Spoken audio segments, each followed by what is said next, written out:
Story டைம்ஸின் subscribers viewers அனைவருக்கும் வணக்கம். இன்றைய கதை நேரத்தில் நாம் பார்க்கவிருக்கும் ஓர் கதை கபீர் ஓர் அதிசய பிறவி. கபீர் ஒரு வித்தியாசமான துறவி.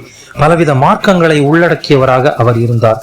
ஒரு புதிய ஆன்மீக உலகத்தை சித்தரிப்பதற்கு அவர் பங்களிப்பு அதிசயமானது.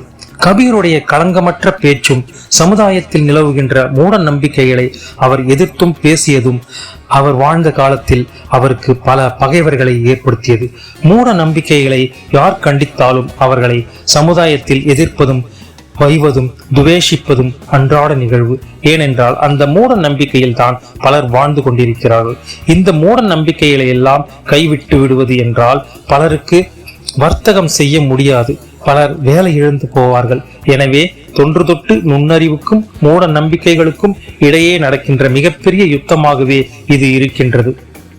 அதனால்தான் நல்ல நெறிகளை மக்கள் மத்தியில் விதைக்க முளைத்த வள்ளலார் கூட கடைவிரித்தேன் கொள்வாரில்லை என்று கூற வேண்டிய நிலைக்கு தள்ளப்பட்டார்.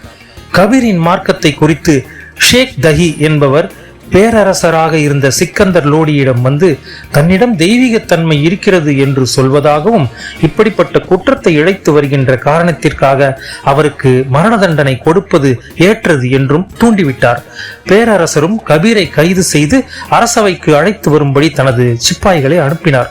ஆனால் அவர்களால் மாலை வரை கபீரை அரசவைக்கு அழைத்து வரவே முடியவில்லை. மாலை வந்தபோது கபீர் அரசவைக்கு வந்து மௌனமாக நின்றார். அரச நீதிபதி, ஏ நாத்திகனே, நீ ஏன் பேரரசரை வணங்கவில்லை என்று மிரட்டினார். அதற்கு கபீர், மற்றவர்களின் துன்பத்தை உணர்பவர்களே ஆத்திகர்கள், அதை உணர முடியாதவர்கள் நாத்திகர்கள் என்று கூறினார்.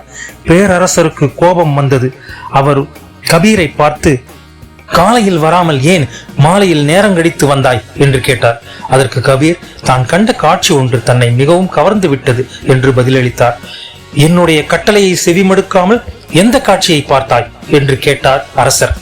அதற்கு கபீர், ஊசியின் காதை விட ஒடுங்கிய துவாரத்தின் வழியாக வரிசையாக ஒட்டகங்கள் சென்று கொண்டிருந்ததை கவனித்துக் கொண்டிருந்தேன் என்றார். அரசர், நீர் மிகப்பெரிய கர்வி என்றுதான் நினைத்தேன், ஆனால் பொய்யராகவும் இருக்கிறீரே என்று கண்களில் மிகவும் கோபம் கொப்பளிக்க கூறினார். அதற்கு கபீர், அரசே, விண்ணுக்கும் மண்ணுக்கும் இடையே எவ்வளவு தூரம் உள்ளது என்பதை அறிந்து கொள்ளுங்கள்.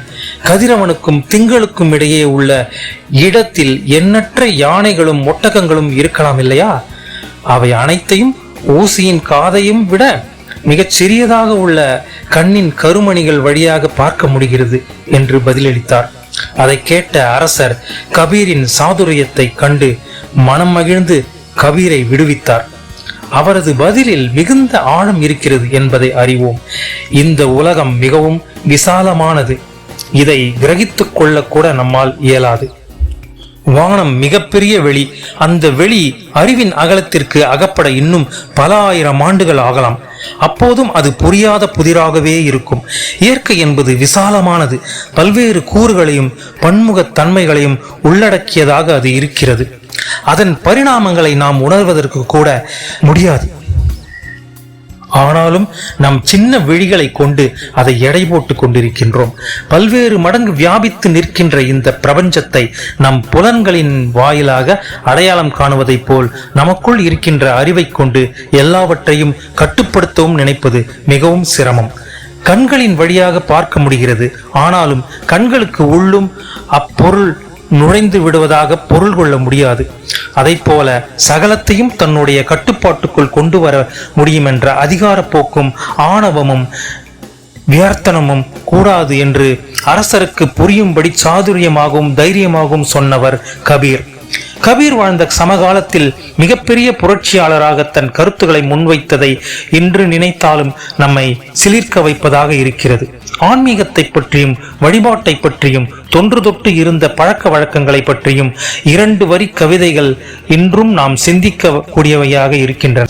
சொல்லை தேடச் சொன்ன கபீர் அடுத்ததாக சொல்லை அறி என்று குறிப்பிடுகின்றார். சொல்லை அறிந்தால்தான் அந்த சொல்லை தேட முடியும். சொல்லை அறிவது என்பது சொற்திறன் குறித்த ஓர் அறிவுரை அல்ல. சொற்திறன் அதிகமாக இருப்பவர்கள் எல்லாம் சொற்களை அறிந்தவர்கள் என்று சொல்லவே முடியாது. சொல்லை அறி என்று சொல்வது சொல்லினுடைய பொருளை அறிந்து கொள்வது அல்ல. அந்த சொல் ஏற்படுத்துகின்ற தாக்கத்தை குறித்தது. ஒவ்வொரு சொல்லும் அடுத்தவர்களின் மனப்புலத்தில் ஏராளமான எண்ணங்களை ஏற்படுத்தி விடுகின்றன. அது எந்த எண்ண அலைகளை எழுப்புகிறது என்பதும் எந்த மாற்றத்தை உண்டாக்குகிறது என்பதும் முக்கியமாக கருதப்பட வேண்டியவை. அதனால் தான் சொல் ஏற்படுத்துகின்ற தாக்கத்தை, பாதிப்பை, விழிப்புணர்வை அறிந்து கொண்டு அந்த சொல்லை தேட வேண்டியதாக இருக்கிறது. தேடி உணர்ந்த பிறகும் இந்த சொல்தான் பொருத்தமானது என்று முழுவதுமாக நம்பிய பிறகும் அந்த சொல்லினுடைய தன்மையை நாம் அறிந்து கொள்ள வேண்டும். அது பொருந்தாமல் இருந்தால் அதை கடைசி நேரத்தில் கூட கழற்றி விட்டுவிட நாம் தயாராக இருக்க வேண்டும். Please like, comment, subscribe, share to your friends and relatives.